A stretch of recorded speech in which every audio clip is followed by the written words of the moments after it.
The Man Without a Wife. Long time no see, so began the email. It was from Satoru Miyawaki, a childhood friend of Kosuke's who had moved away when he was in elementary school. He had moved around quite a bit after that, but they never completely lost touch, and even now, when they were both past 30, they were still friends. Sorry, this is out of the blue, but would you be able to take my cat from me? It was his precious cat, which in avoidable circumstances were preventing him from keeping any longer. And he was now looking for someone to take care of it. What these unavoidable circumstances were, he didn't say. He'd attached 2 photos, a cat with 2 spots on his forehead, forming the character Hachi. 8. Wow, Kosuke couldn't help saying. This cat looks exactly like Hachi. The cat in the photo looked just like the one Satoru and Kosuke had found that day so many years ago. Kosuke scrolled to his second photo, a close-up of the cat's tail. A hooked tail like the number 7.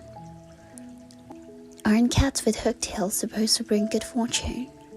Thought Kosuke. He tried to recall who had told him that. Then he sighed, realizing it had been his wife, who'd gone to live with her parents for a while. Kosuke had no clue when she'd be back. He was beginning to get the faint sense that maybe she would never. The ridiculous thought crossed his mind that perhaps if they'd had a cat like this, things might have been different. With a cat hanging around the house, a cat with a hooked tail to gather in pieces of happiness, maybe they'd be able to live a simpler, more innocent life, even without any children. Might be good to have the cat, he was thinking. The cat in the photo was good looking, a lot like Hachi with a hooked tail and everything.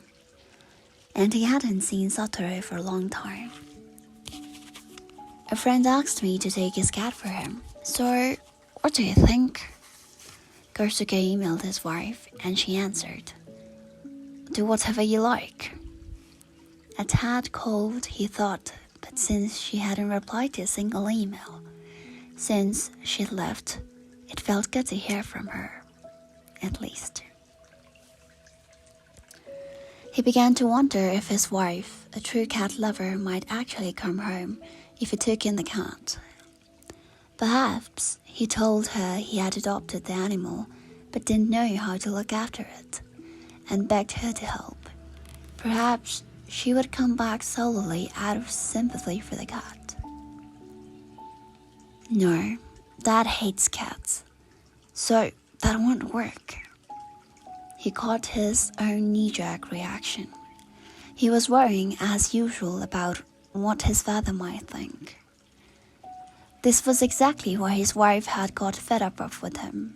Kosuke was the one running the business now, and there was no need to worry about how his dad would feel about things. Yet still he did. So, partly as a reaction against his dad, he threw his name, Kosuke Sawada, into the ring as a candidate willing to take in his childhood friend's cat. Satoru wasted no time coming over to Kosuke's place, arriving on Kosuke's day off the following week in his silver van, along with his beloved cat. When he heard a car engine outside his shop, Kosuke wandered out to find Satoru pulling into the shop's parking lot. Kosuke, it's been ages. Satoru took his hands off the wheel and waved out of the open driver's side window. Just hurry up and park, Kosuke urged. He was excited to see Satoru. The guy hadn't changed at all since he was a kid. You should have parked at the end. It's easier.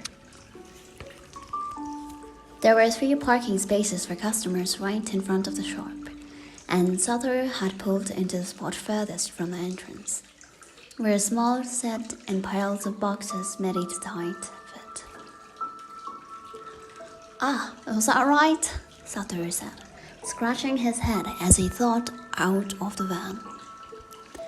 "I didn't want to take up a space in case us customer needed it." "Well, it's done now." He took the cat basket from the back seat. "Is it Nana?" "Yep, I sent you a photo so you could see how his tail is.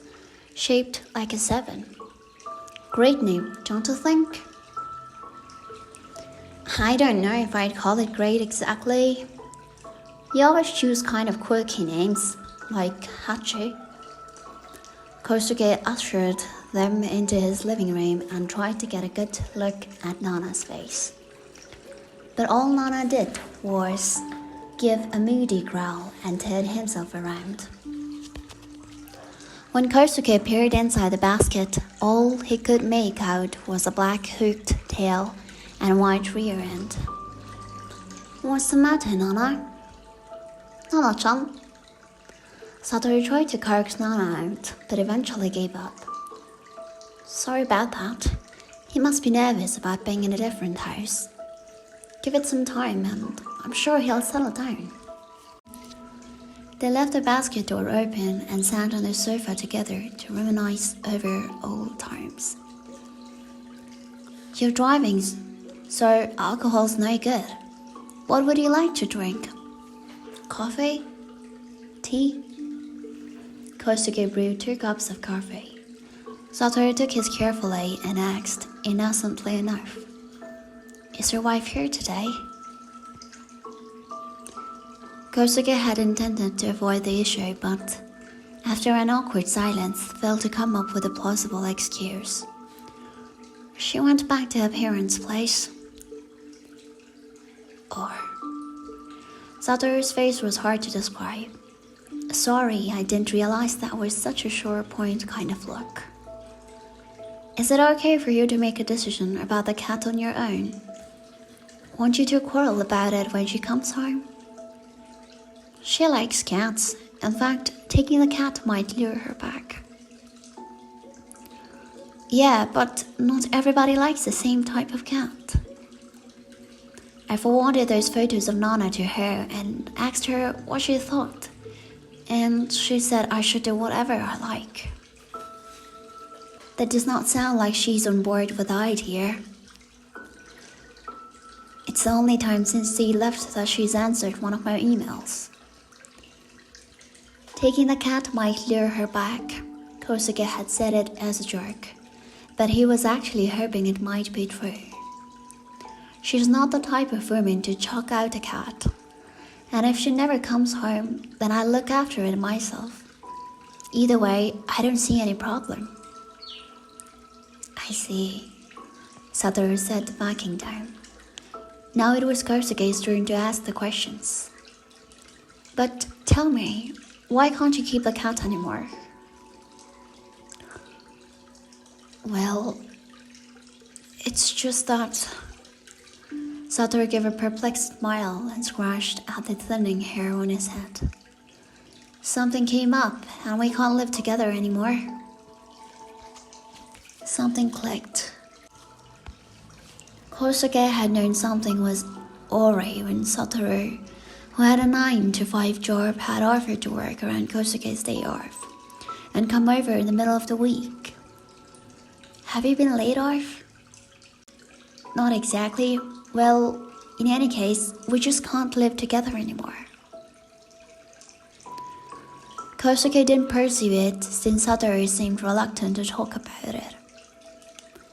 Anyhow, I've got to find a home for Nana, and I've asked a couple of friends. I see. That can't be easy.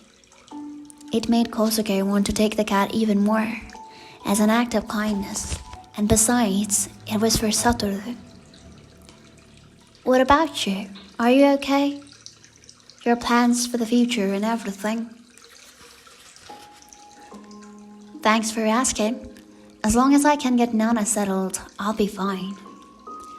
Kosuke sensed he shouldn't probe any further, resisted that, "If there's anything I can do, let me know," line. "You know, when I saw the photo, I was amazed. Nana's the spitting image of Hachi. Even more so when you see him in the flesh." Satoru glanced back at the basket still sitting on the floor, but it didn't look like Nana was intending to show his face anytime soon. "When I first saw him, I was surprised too. For a second, I thought it was Hachi. That was impossible, of course, but the memory saddened him nonetheless." "What happened to Hachi?" Kosuke asked. "He died when I was in high school. His new owner got in touch, told me it was a traffic accident. Even now, this must have been a very painful memory for Satoru. It's nice that they let you know, though. At least the two of them, who had both loved the cat, could mourn together. Satoru must have cried alone many times since." "Sorry, I seem to be getting sadder and sadder here," Satoru said. "Don't apologize, you idiot." Kosuke made as if to tightly punch him, and Satoru playfully sought to avoid it. "Time goes by before you know it," Satoru said. "It seems like yesterday when you and I found Hachi. Do you remember?"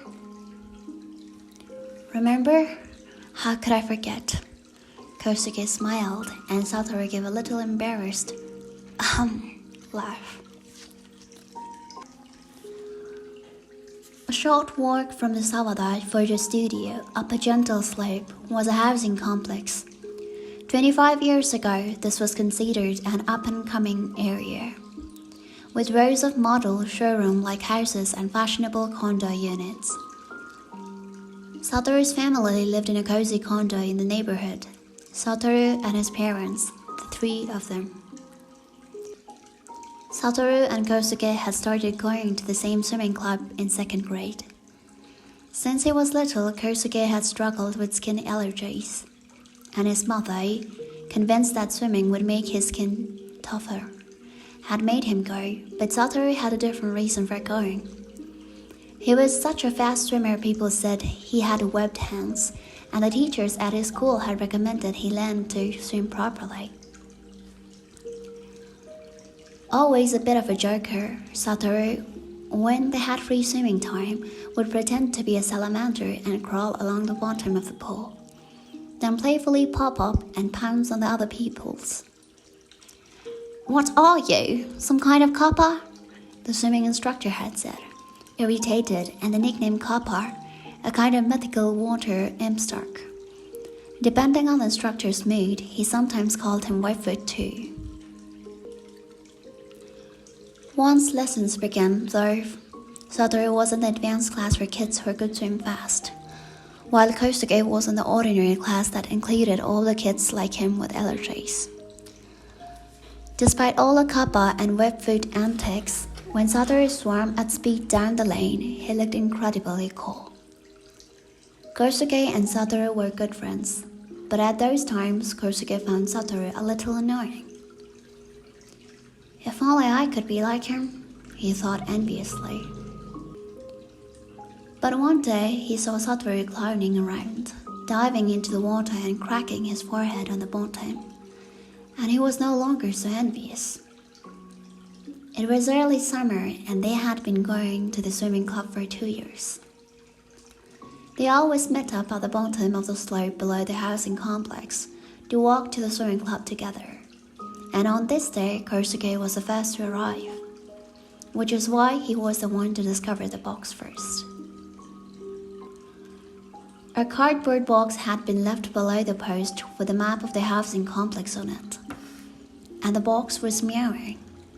Hesitantly, Kosuke opened the lid and saw 2 white balls of downy fur, with a sprinkling of tabby patches here and there. He stared silently at them. Such helpless, soft little things, he thought. They were so tiny he hesitated even to touch them. Fire! Cats!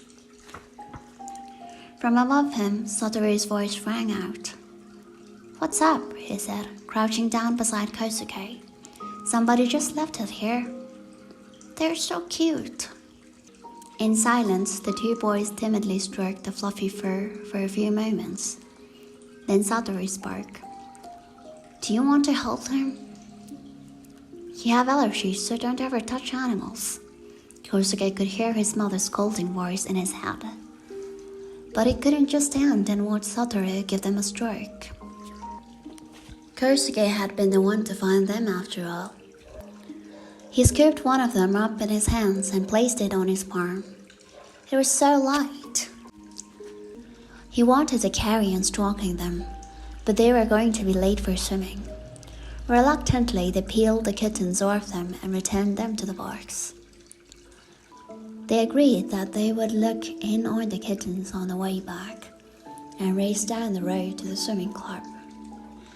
They were a few minutes late for the class, and the instructor slapped them both on the head. After class, they fell over themselves to get back to the bottom of the slope below the housing complex. The box was still there, under the sign, but to their dismay, now there was only one kitten inside. Someone must have taken the other one. It seemed to them that the fate of the remaining kitten lay in their hands. A kitten with tabby patches on its forehead in the shape of the character Hachi, and a black hooktail. The two of them sat down on the grass beside the box and gazed at the little kitten curled up in it, sleeping soundly. How could any child not want to take this tiny, soft little creature home? What would happen if we did take it home? Each boy knew exactly what the other was thinking. Kosuke knew his mom would be against it because of his allergies, plus his dad wasn't so keen on animals. In contrast to Kosuke, Satoru was quick to come to a decision. I'll ask my mom. That's not fair. Kosuke's reaction was fueled by something that had happened at swimming club a few days before. A girl Kosuke was keen on saw Satoru swimming in the advanced class and murmured, He's pretty cool. Satoru could swim fast, he didn't have any allergies, and his father and mother were both kind people. So if he took the cat home, they were sure to accept it. So not only did the girl Kosuke like to praise Satoru, but now he would get to keep this soft, tiny creature. That just wasn't fair, was it? When Kosuke told him this, Satoru looked hurt, as if he'd been slapped. Kosuke felt ashamed. He'd simply been getting something off his chest, that was all. I mean, I found him first, he finally blurted out. To which Satoru, honest to a fault, said, I'm sorry. Yes, you did find him first, Kosuke. So here's your cat. Kosuke regretted having snapped at his friend, but all he could manage was a small nod. They parted a little awkwardly, and Kosuke carried the cardboard box with the kitten inside it home. His mother, surprisingly, wasn't against keeping the kitten.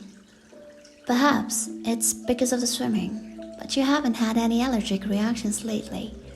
So as long as we keep their house really clean, I think it should be okay. The main obstacle was his father. No way, a cat? Are you insane? That was his immediate reaction, and he refused to change his mind. What if he scratches everything with his claws? Looking after a cat costs money, you know. I'm not running a photo studio to feed some cat. Kosuke's mother supported her son, but that seemed to make his father even more resistant to the idea. Before they had dinner, he ordered Kosuke to take the cat back where he had found it.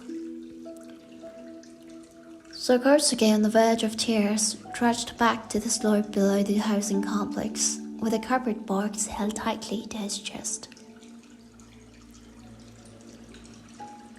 But put the box back under the sign. He couldn't bring himself to do that. and so he found himself heading for his friend's house.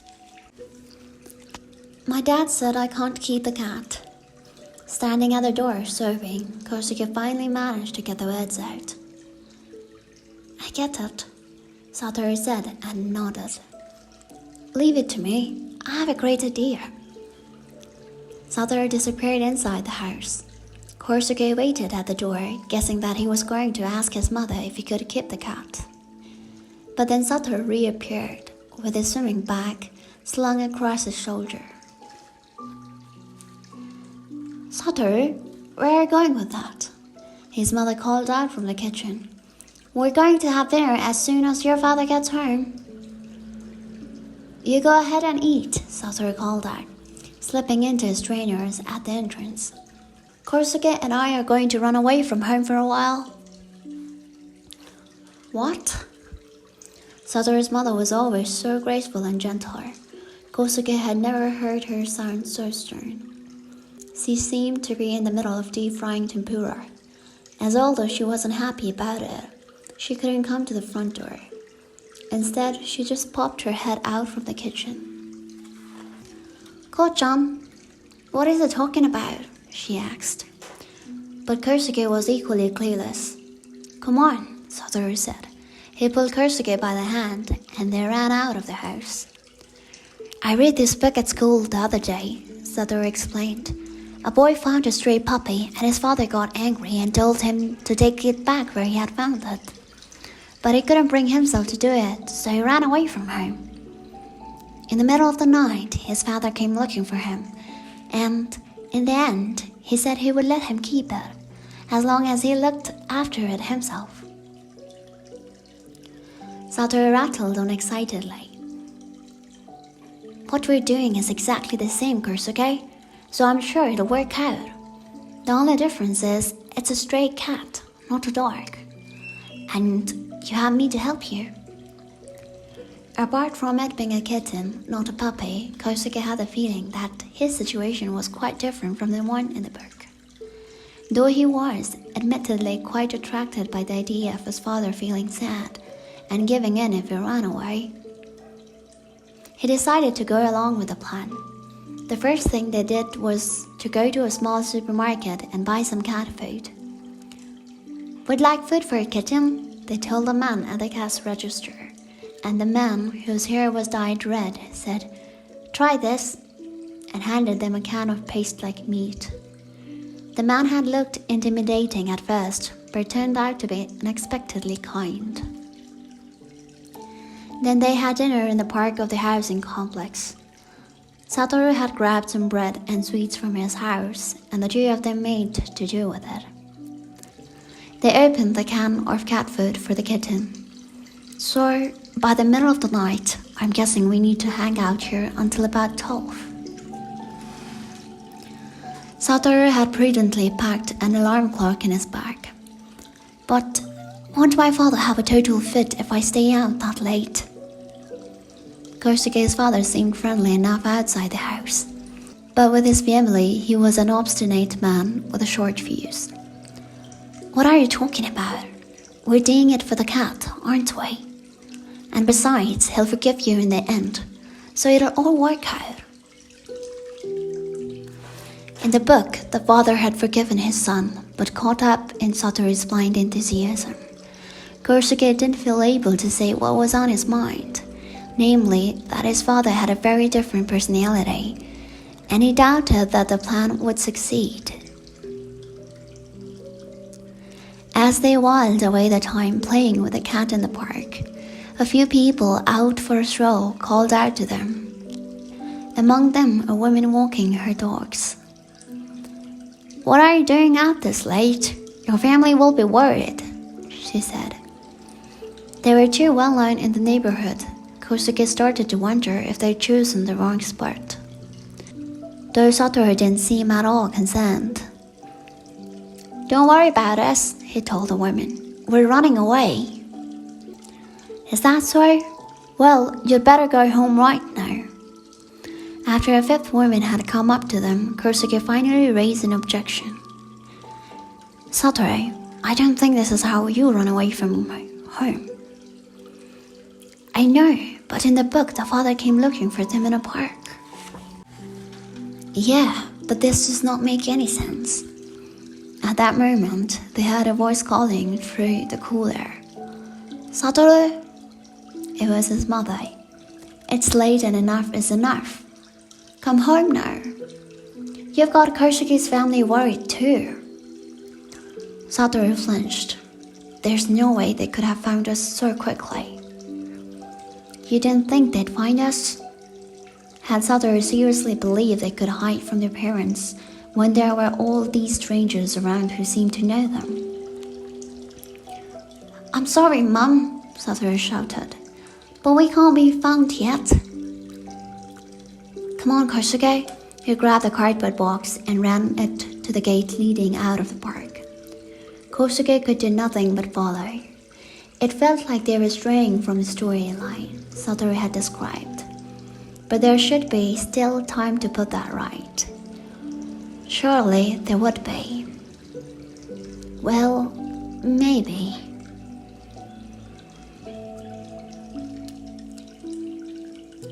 They managed to shake off Satoru's mother and were sprinting down the slope away from the housing complex when all of a sudden there was a roar. Come back here! The roar came from Kosuke's father. It was probably too late now to put anything right. Maybe we should just apologize, Kosuke was thinking. But Satoru shouted, It's the enemy! The story had taken a different turn now. Run for it! By now, they'd completely lost sight of the narrative they were supposed to be sticking to. For the time being, all Kosuke could do was chase after Satoru, who was determined to keep running. His portly and generally sedentary father couldn't keep up, and they lost him after they rounded the first corner. But now the street was totally straight. There was nowhere to hide. Kosuke, this way! Satoru had raced inside the small supermarket where they'd bought the can of cat food.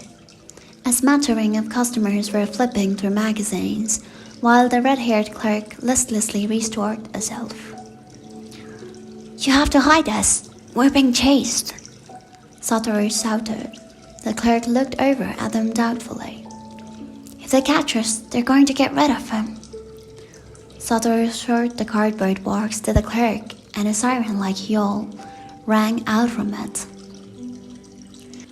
The clerk stared at the box for a moment, then headed to the back of the shop, monitoring for them to follow. They passed through a door, and the clerk pointed to the back exit. You're a lifesaver. Satoru scampered out, followed by Kosuke.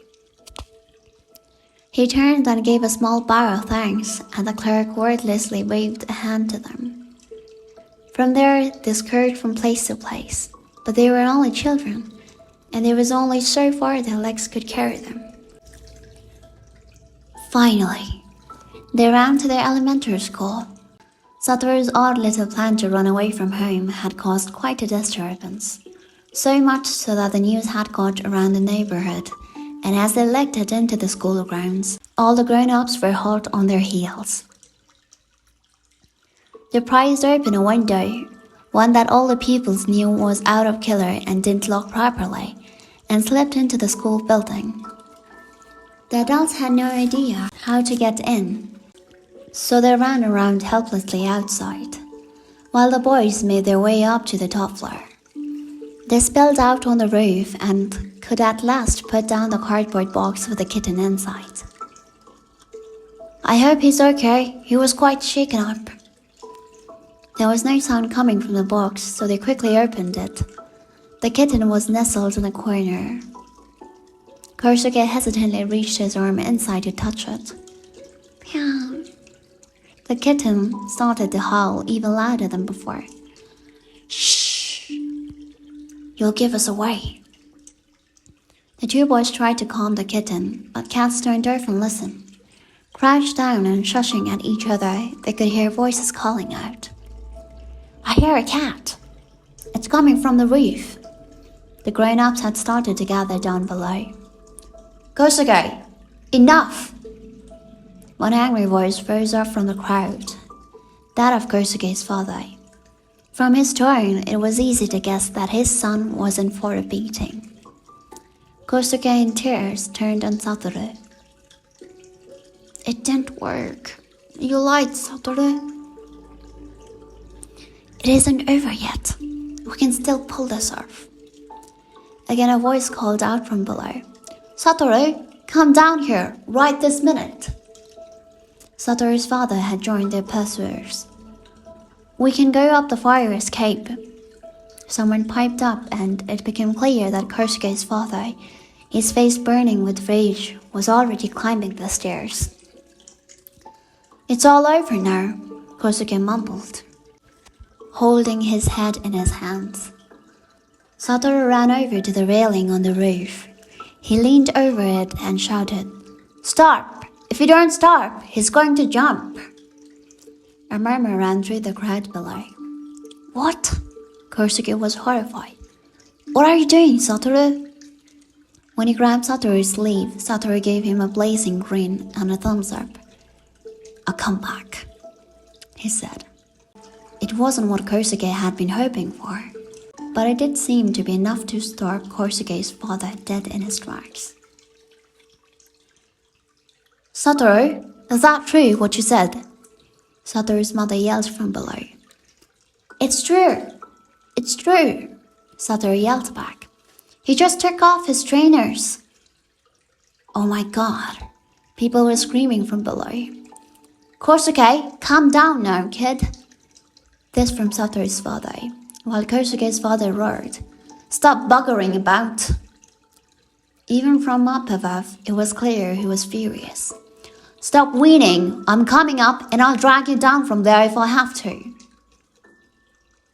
Don't do that, Mr. Sawada. Kosuke is really going to do it. Satoru shouted to stop him. If you come up here, he'll jump off and he'll take the cat with him. Satoru turned to Kosuke with a grave expression on his face. Kosuke, could you, kind of straddle the railing? Kosuke replied that no way was he going to risk his life all over this. But look, you want to keep the cat, don't you? Sure, but for the sake of a cat, did you really have to go this far? For one thing, the story Satoru had read about the boy running away hadn't ended up with him and the puppy jumping to the vets. Listen, can't we ask first whether it's okay to keep the cat at our house, Satoru? What? Satoru looked as startled as a pigeon shot with an air rifle. You mean it's okay for me to have the cat? Man, if you thought that, you should have said so. Beaming, Satoru called out to the crowd down below. Dad! Mum! Kosuke says he wants us to have the cat. Okay, but first talk Kosuke out of jumping. A storm of misunderstanding still seemed to be swirling through the crowd of grown-ups, who didn't have a clue what was going on. Satoru, you really weren't too bright as a child, were you? I could hear Satoru and Kosuke's conversation from inside my basket. I never heard such a mad story in my life. It was after we came down from the roof that things got heavy. Your dad thumped us pretty hard, Kosuke. I remember the next day my head looked like the great Buddha in Nara. The cat that had thrown the whole neighborhood into such an uproar was my predecessor, that cat. Hachi, apparently. Speaking of which, Hachi was a male tabby, wasn't he? Aren't male tabbies supposed to be quite rare? Asked Kosuke.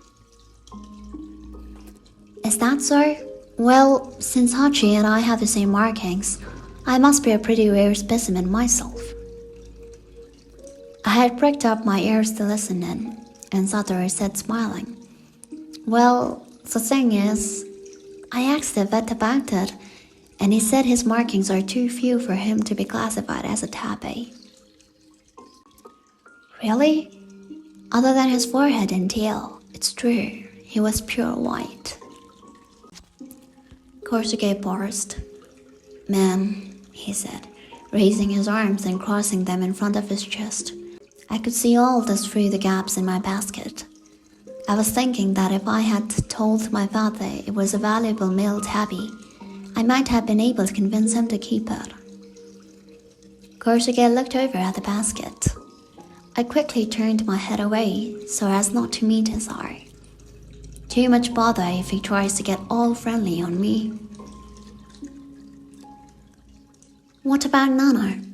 His face looks exactly like Hachi's, but what about his markings? Nana can't be classified as a tabby either. He's just a monkey. Well, excuse me. I glared at the back of Satoru's head and he went on. But to me, Nana's much more valuable than a male tabby. It's fate, don't you think, that he looks just like the first cat I ever had? When I first laid eyes on him, I knew someday he had to be my precious cat. Harumph, you're just saying that because it sounds good. I know what you're getting at, but still. Maybe that's why I saw Satoru crying that day. After I was hit by the car and had dragged myself back to his place. He mentioned that Hachi had died in a traffic accident. Satoru must have thought he was going to lose another precious cat to a car accident. That was one good cat, Hachi. So well behaved, Kosuke said. To which Satoru replied with a smile, though he wasn't very athletic. According to what I heard, he was a type whose legs went all spongy when someone grabbed the back of his neck. A cat who couldn't catch mice, in other words. Pretty pathetic, if you ask me. A real cat would immediately fold in its legs. Me, I'm a real cat naturally. I caught my first sparrow when I was less than 6 months old. And catching something with wings is a lot trickier than catching any four-legged land creature, believe you me. When he was playing with a catnip toy, he'd go dizzy, chasing it around. Cause he was usually pretty placid. What about Nana? He loves mouse toys, the kind made out of rabbit fur. Hold on a sec. I can't let that pass. Since when did I love that awful fake mouse? It smells like the real thing, so if you throw it near me, of course I'll fight with it. But no matter how much I chomp on it, no tasty juice comes out. So when I finally calm down, I'm worn out, and the whole thing's been a total waste of time. You'd understand. There's that manga on TV sometimes where the samurai cuts down a dingbat and shies. That was a waste of a good sword. To me, that's kind of how it feels. You've hunted down yet another useless thing. By the way, Satoru prefers the shows with guns. The least they could do would be to stuff those doors with white meat. But could I take this complaint to the pet toy makers? Stop worrying about what the owners think and pay some attention to your real clients. Your real clients are folk like me. In any case, after one of those pointless chases, I usually let off steam with a good walk. But Satoru usually tags along, and that makes it hard to do any successful hunting. What I mean is, the minute I spot some decent game, Satoru interferes. Deliberately makes some careless noise or movement. When I glare at him, he feigns ignorance, but all that racket gives us away. Thank you very much. When I get upset and wave my tail energetically from side to side, he gives me this pathetic look and tries to explain. You have lots of crunchies at home to eat, don't you? You don't need to kill anything. Even if you catch something, Nana, you barely eat it. You idiot, idiot, idiot! Every living creature on Earth is born with an instinct to kill. You can try to dodge it by bringing in vegetarianism, but you just don't hear a plant scream when you kill it. Hunting down what can be hunted is a cat's natural instinct. Sometimes we hunt things but don't eat them, but that's what training is all about. My God, what spineless creatures they are, those that don't kill the food they eat. Satoru is a human being, of course, so he just does not get it. Is Nana good at hunting? He's beyond good. He caught a pigeon that landed on our porch. Right, you are. Those blasted birds get all superior in human territory. I thought I'd show them what's what.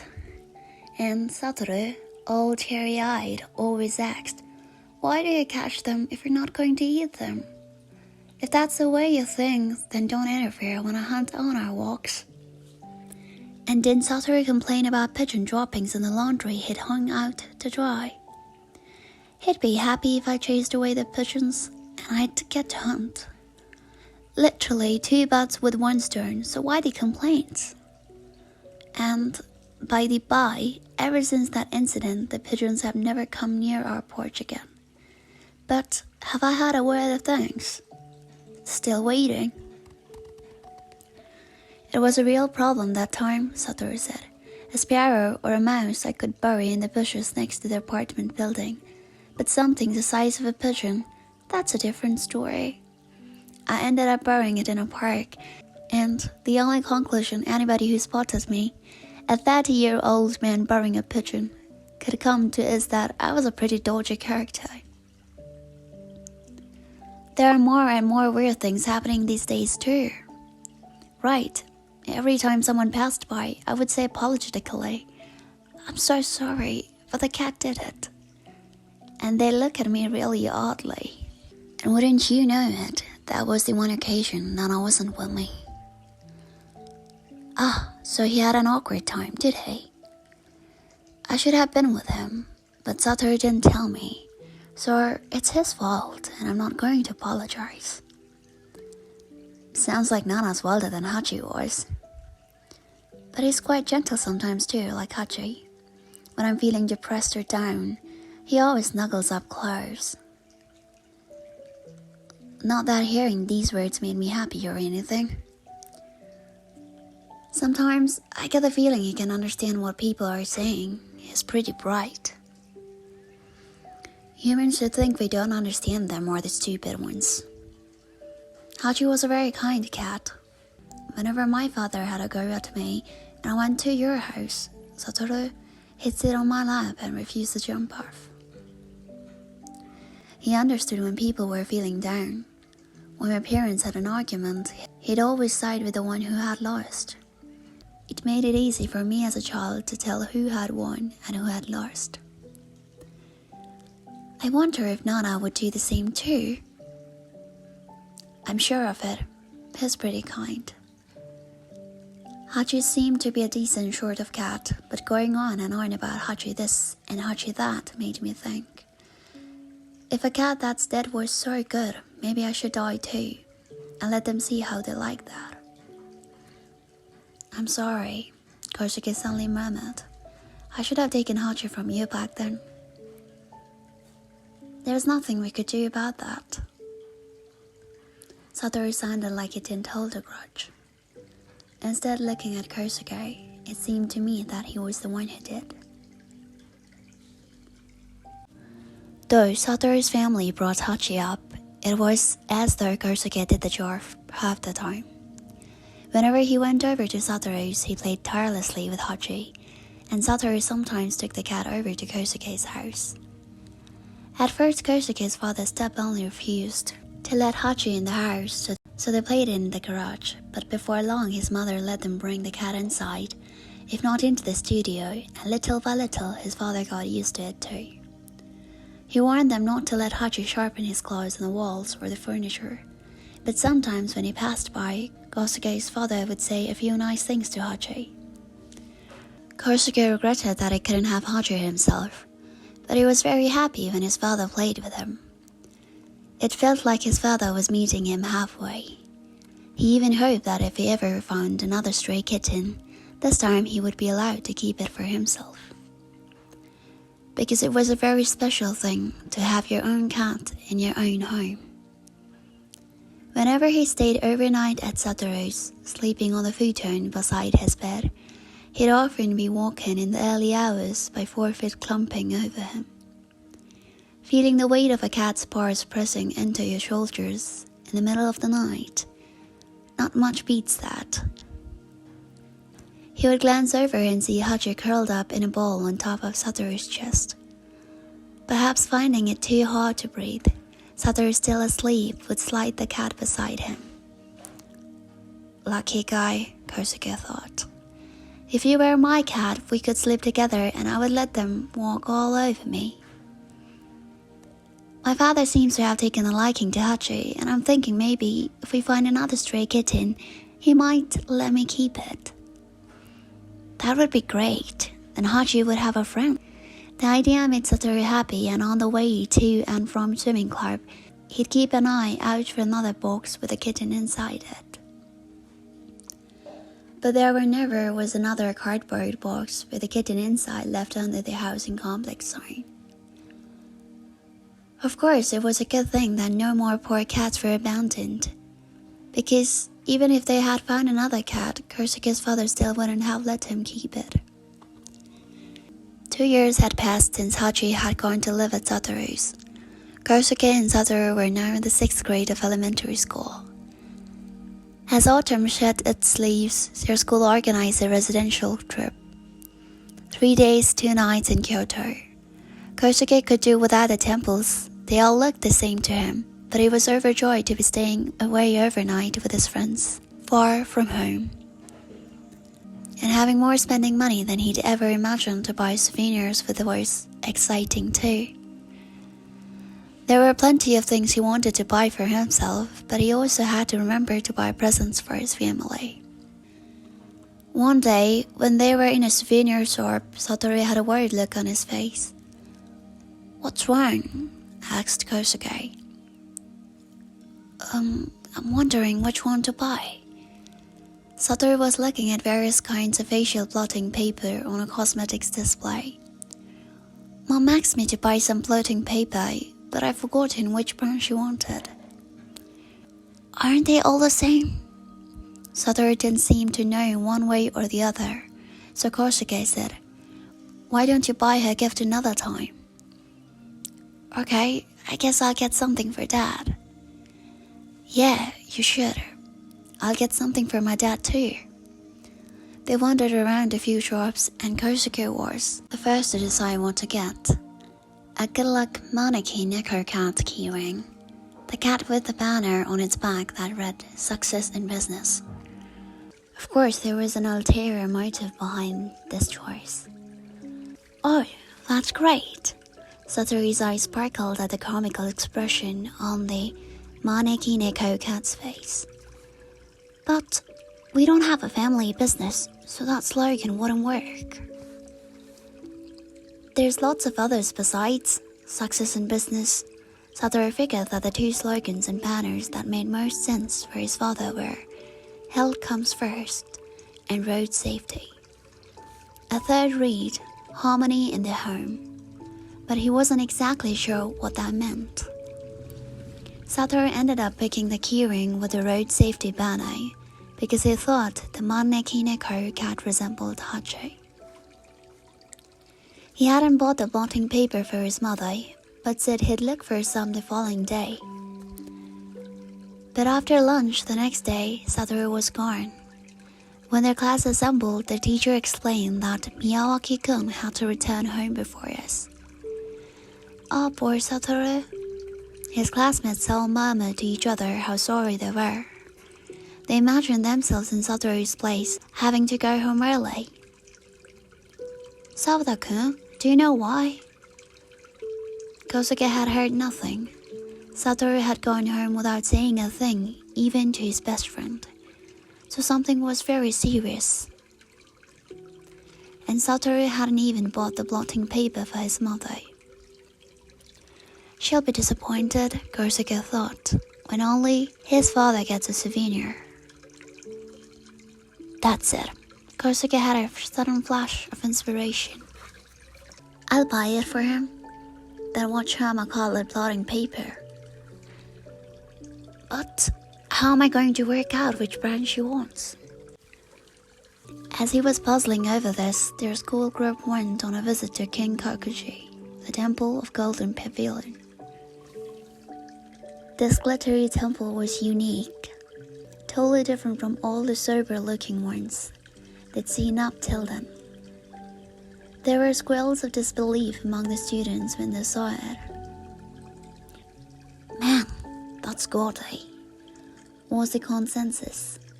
If only Satoru could be here to see it, Kosuke thought, his head aching.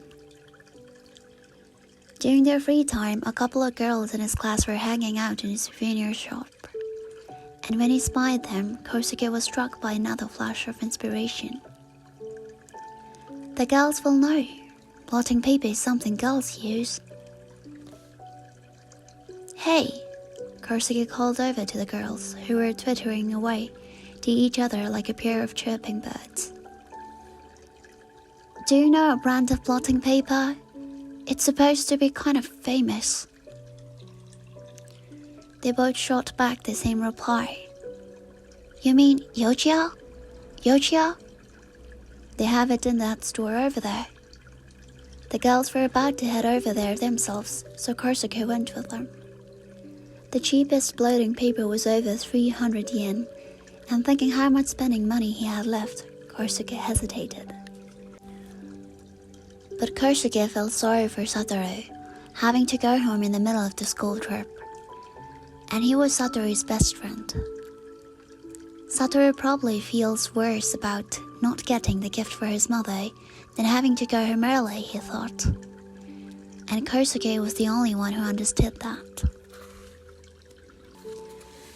He had no clue what was so special about this blotting paper, but he went ahead and bought a pack with its distinctive drawing of a Kokei doll on the wrapping. The package was so thin and flimsy looking, he was doubtful that Satoru's mother would really want it. But that's what Satoru had decided on. Sawada-kun, did your mother ask you to buy Yochia paper? No, Satoru's mother asked him, and he was searching for it in all those shops, but he went back without buying any. You're such a good guy, Sawada-kun, the girls gushed. It was not a bad feeling. Miyawaki-kun's mom will love it. It's a famous brand. Is it really that famous? Kosuke was surprised, and at the same time relieved.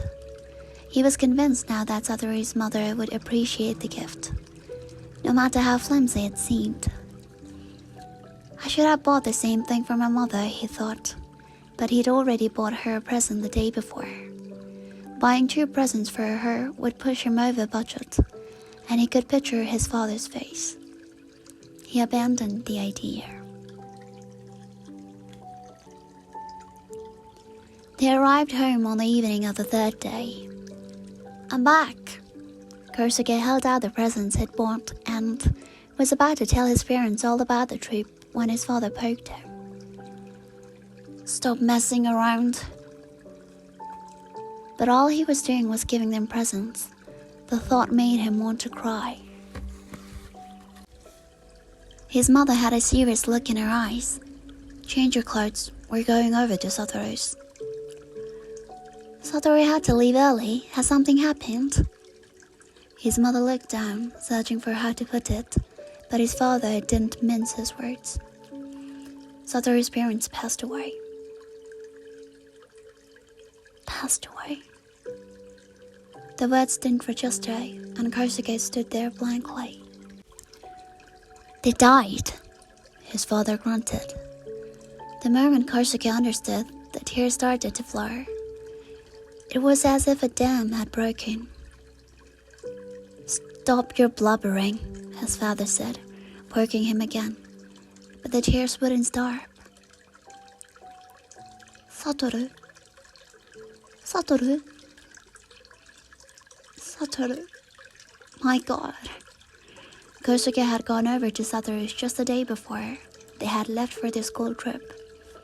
He had been playing with Hachi, and Satoru's mother had said, "You have to get up early tomorrow for your school trip, so you'd better be getting home soon. You're welcome to play with Hachi anytime." Kosuke suddenly fell silent.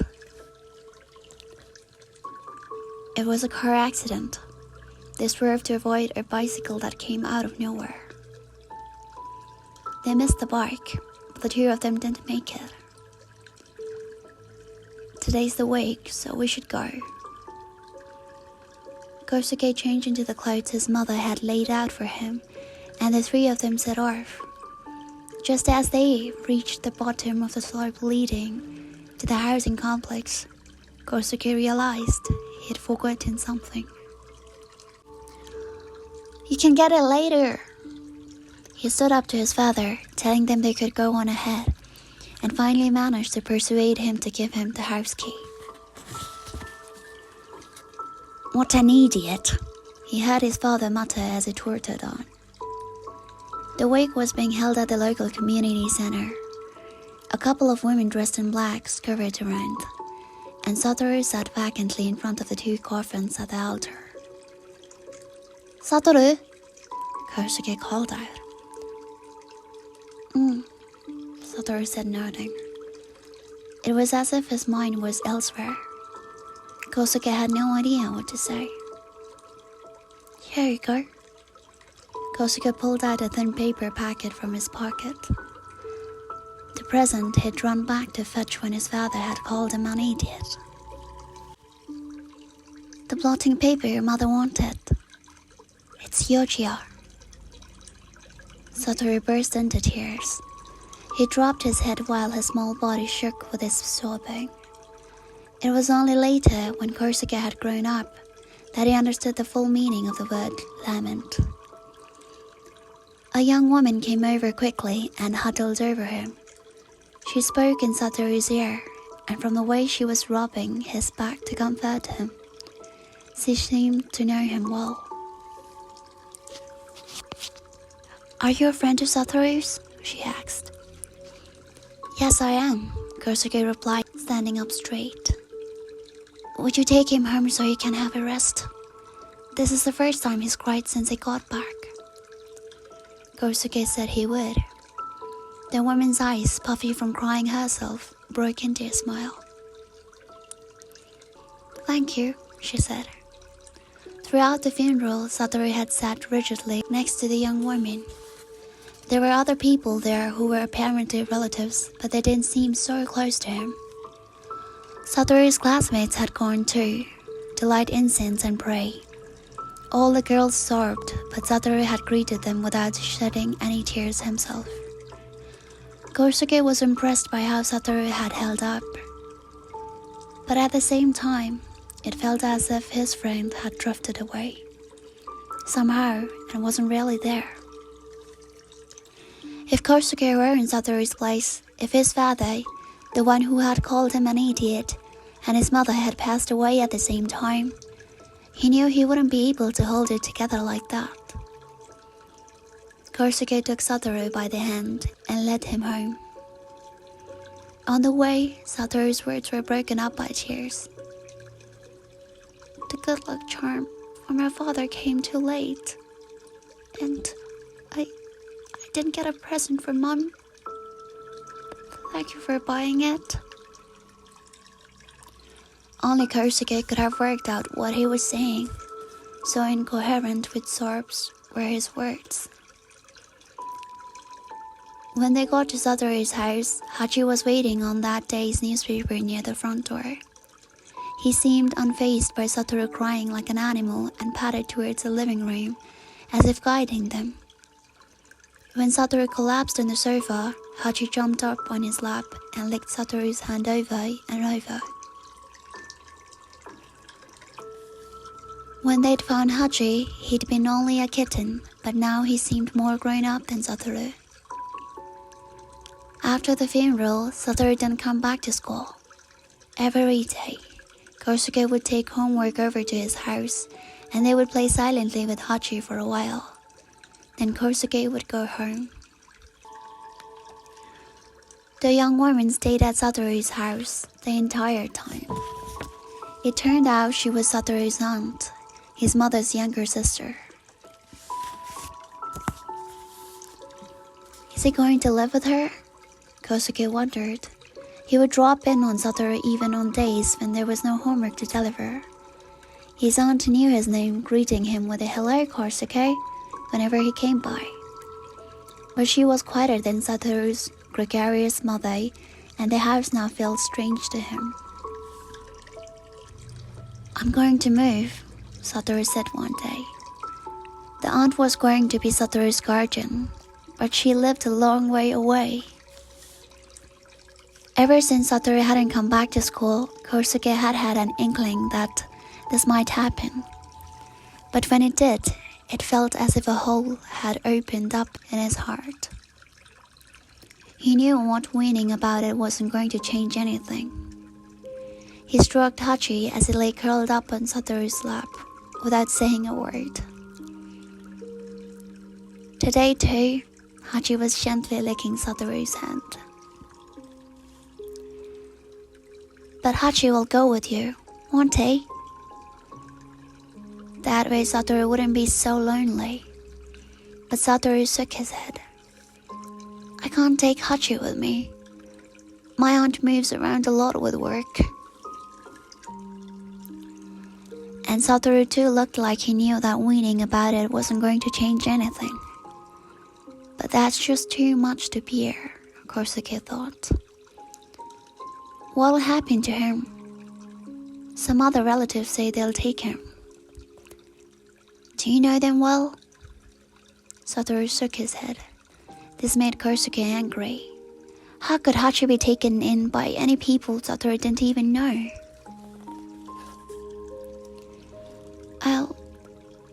I'll ask if we can have Hachi at our place.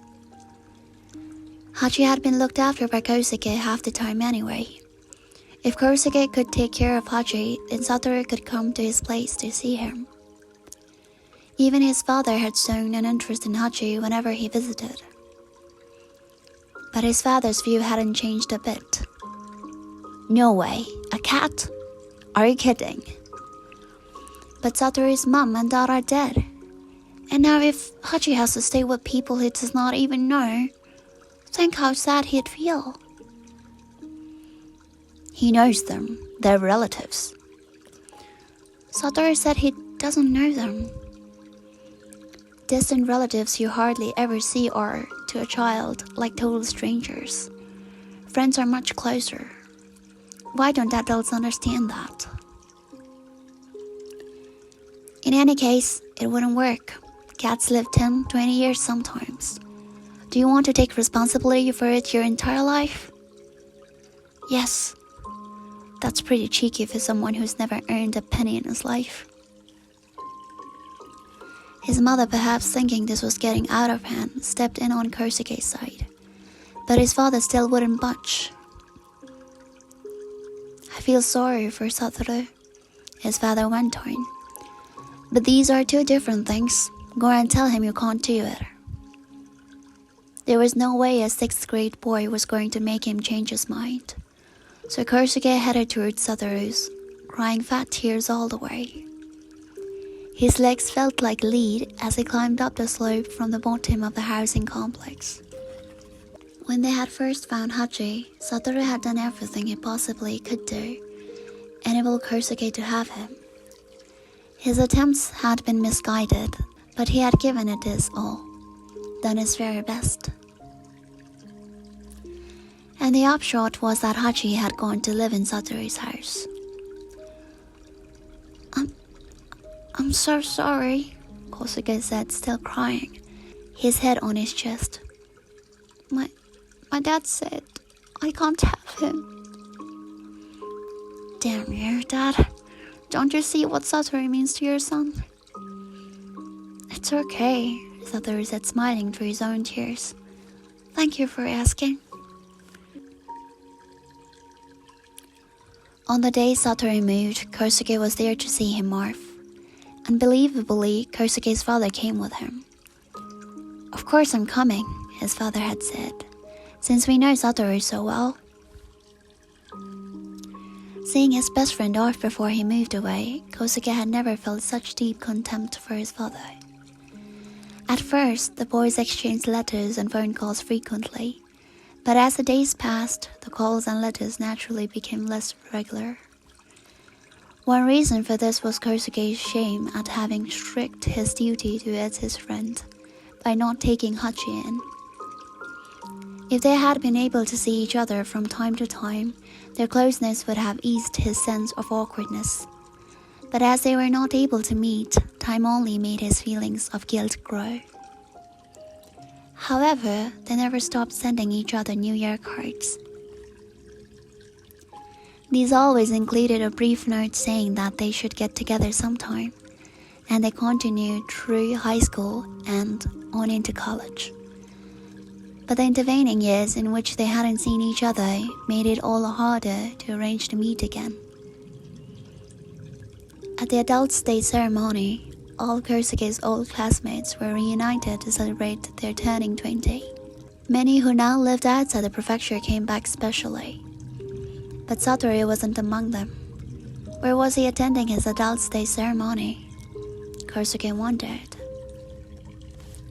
Kosuke and his classmates must have had fun at the ceremony, because afterwards, for a while at least, they continued to get together on various occasions. It was still a bit soon for a high school reunion, but it was just the right time to wax nostalgic about elementary and junior high school days. Kosuke, who still lived in the prefecture, was put in charge of organizing the elementary school reunion. It was decided that all his 6th grade classmates should be invited. As he was in charge, he decided to send an invitation to Satoru. Satoru phoned in reply. His voice had not changed. Though they hadn't talked in years, their conversation was as lively as if no time at all had passed. Satoru rattled on and on, as if making up for all the years of silence. It was fun talking to you again. Well, see you, Satoru said and hung up. Moments later, he called again. He'd forgotten to mention the class reunion. Of course, he'd come. After this, they kept in touch more regularly. Satoru was living in Tokyo, but now that they were adults, distance wasn't so much of an obstacle. Satoru graduated from a college in Tokyo and got a job in the city. Kosuke graduated from a nearby college and found a job locally. It was 3 years ago now that Kosuke had taken over his father's photographic studio. Even after Kosuke had grown up, he and his father didn't get on, and when his father's health failed, he shut up shop and moved to the countryside a short distance away. He was from a family of local landowners, so he had various plots of land in the area. For a time, his father kept the photo studio closed, but after a while, keeping it all seemed like too much trouble, so he decided to sell it off. He'd often announced his intention to do this, but even so, it made Kosuke a bit sad. He'd been around photos ever since he was a child. His father, hot-tempered and overbearing most of the time, became cheerful and kind when teaching him about photography. And once he'd even given him an old camera. Kosuke had picked up a lot about photography, or at least his father's version of it. And when he was older, he had helped out occasionally with photo sessions at the studio. It was only through photography that he and his father had got along, which meant that now that their connection with photography had ended, their relationship could only get worse. And Kosuke couldn't bear that. He talked things over with his wife and urged on too by the fact that his own job wasn't going well. He told his father not to sell off the studio, but to let him take it over. His father was unexpectedly overjoyed and nearly burst into tears. Even this late in the game, maybe this would mark a change for the better. At least that's what I thought. Kosuke almost spat the words out. Did you two have a bad argument or something? Satoru asked anxiously. What with my father being so arrogant and selfish, maybe I shouldn't have tried so hard to be a good son. After he had reopened the photo studio, his father still interfered, turning up and meddling. He'd give his opinions on how to run the place, what direction the business should go in, and generally boss Kosuke around.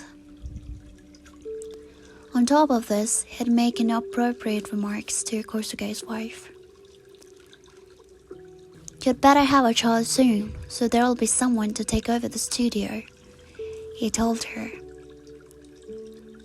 Kosuke and his wife were having trouble conceiving, and this was causing them a lot of stress. Kosuke's mother would sometimes warn her husband to watch his turn, but hearing candid advice from his wife only made him more obstinate, a condition he never seemed to outgrow. Finally, Kosuke's wife conceived a child.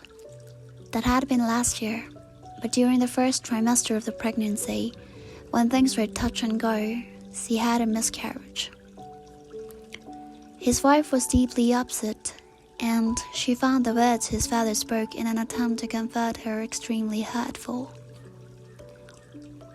"Well," he had said, "at least we know now you can have any children." Kosuke was incensed. "Why is this man my father? I don't know how many times since I was a child I felt this way about him. Ever since the day he rejected Hachi." After that, my wife went back to her parents' place. Her parents naturally were furious. Even if I tried to apologize, they don't want to listen. His father showed no remorse at all. "Young women these days are so touchy," was all he could say. "Sometimes I just wish he'd drop down dead." Kosuke blurted this out as if to himself and quickly apologized. "Sorry about that," he added. Perhaps he'd inherited this insensitivity from his father. The idea appalled him. "Don't worry about it," Satoru said, smiling. "There are all kinds of parent-child relationships. I never wanted my parents to die, but if I'd had other parents, I don't know how I would have felt. If your father had been my father, Kosuke, I don't know if I would have been able to love him." He burst out laughing. Some people really shouldn't become parents. There's no absolute guarantee when it comes to the love between a parent and their child. This was an unexpected fear coming from Satoru. "I hope your wife will come back soon," he added. "I don't know. It's not just her father-in-law she's upset with. She must be disgusted with her husband, who had never been able to stand up to his father." Kosuke had a habit of swallowing whatever he wanted to say. Repeated patterns of childhood behavior have long-term consequences. All Kosuke ever did was mumble ineffectually about the ridiculous things his father said, in that high-handed tone of his. Does your father still really meddle that much? And we don't have as many customers these days either. People weren't going to photographic studios on special occasions like they used to. It was all part of the changing times, but Kosuke's father blamed it on his son. He thought he was spineless, and he started interfering even more, saying he needed to take charge of the business again. And still, Kosuke could never bring himself to stand up to his father and argue back. Me, on the other hand, I'm not like that. If things aren't good, I have no problem saying so. Because cats are creatures that can say no. And the idea of being taken into the home of a man because he hoped that his wife, who likes cats, would be tempted back? I swear, with all the feline dignity I can muster, this gets a definite no from me. I wonder if Nana's finally got used to it here. Kosuke stood up from the sofa and knelt beside my basket, placing his hand gently on the top. Try pulling me out by force from this basket, and I swear I'll scratch you so many lines on your face.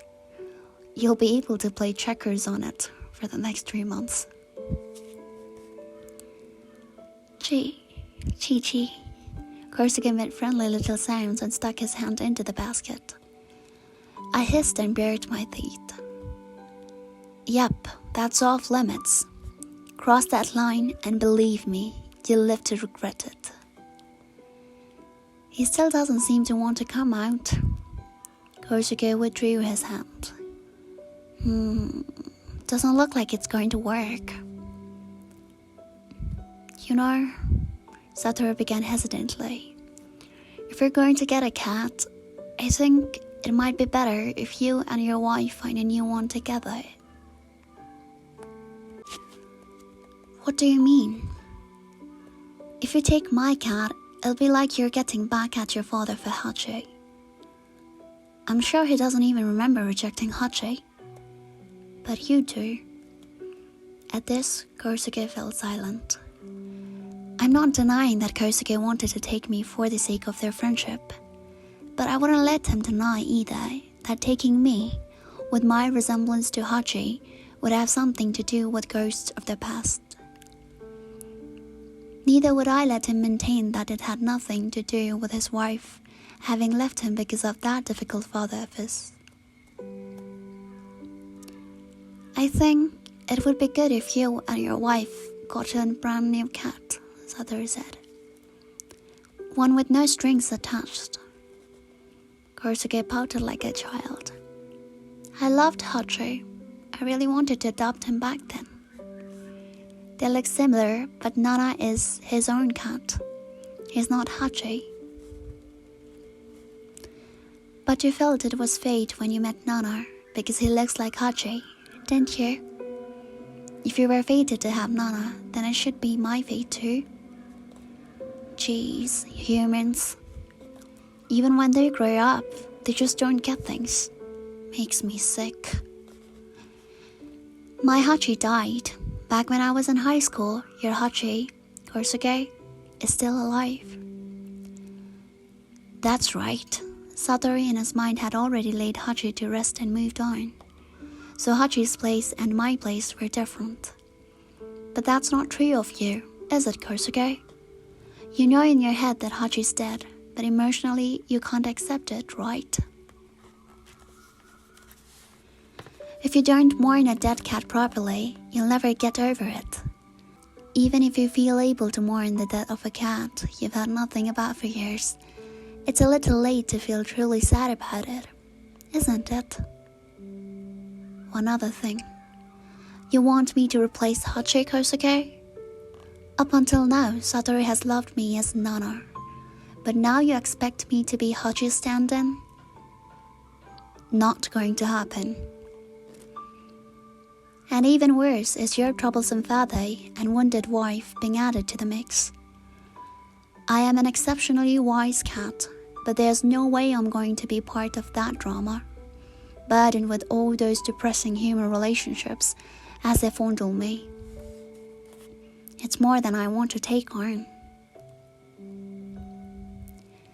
You and your wife should find a new cat and make him your own. Leave your father out of it. He might complain, but just ignore him and get a cat, if that's what you want to do. Kosuke didn't reply, but it looked like he finally understood. So when he stuck his hand inside the basket again, I allowed him to stroke me, as a kind of farewell gift. It's about time you cut the strings and get over your father. Cats, you know, are independent from their parents 6 months after they're born. Satoru put me and my basket back into the silver van. He stood on the pavement, talking with Kosuke. He seemed reluctant to say goodbye. Oh, by the way, Satoru said, slapping his forehead as if remembering something. In the city, they have photographic studios that take photos of pets, and they're really popular. There are more people than you'd think who want to have cute photos of their pets. Kosuke seemed quite keen on the idea. Have you had professional photos taken of Nana? Satoru smiled mischievously. Not yet, but if a Sawada studio becomes a pet studio, then maybe I will. Kosuke broke into a smile. It'd be fun to hurl a new business idea in my father's face too. Satoru was now in the van. He wound down the window. One more thing, he said to Kosuke. When I was 20, you invited me to a class reunion, remember? Oh, that old story? Kosuke laughed. It made me so happy. Why are you bringing that up now? Because I don't think I ever told you how happy it made me. Oh, stop, Kosuke said, trying to change the subject. I won't, Satoru said jokingly. Thank you. I never thought I'd get a chance to come back to this town. Satoru finally drove off. Sorry, Nana, Satoru said, turning towards me in the back seat. I thought it was better for him to get his own cat than to take care. But I'll find someone to have you, someone I can trust completely. No worries. I mean, I didn't ask you to do this in the first place. If you had forced me to stay there, things would have been pretty terrible for you and Kosuke, you know. By that, I mean half a year's worth, perhaps, of checker boats on your faces. Satoru glanced at me in the back seat, where I was now sitting in a tidy ball, my tail around my front legs. He let out a yelp. Nana, how did it get out? Didn't you know? The lock on the basket does not work very well, and it's easy peasy to unlock it from the inside. So you can open it? I had no idea. I'll have to buy a new one. You find out I can open the basket, and that's all you can say? Even that day when you took me to the one place I never ever want to go, the vets, I didn't try to run away. On second thoughts, maybe there's no need. Even if you've known how to get out all alone, you still listen to me. Exactly, Satoru. You should be thankful I'm such an exceptionally bright cat.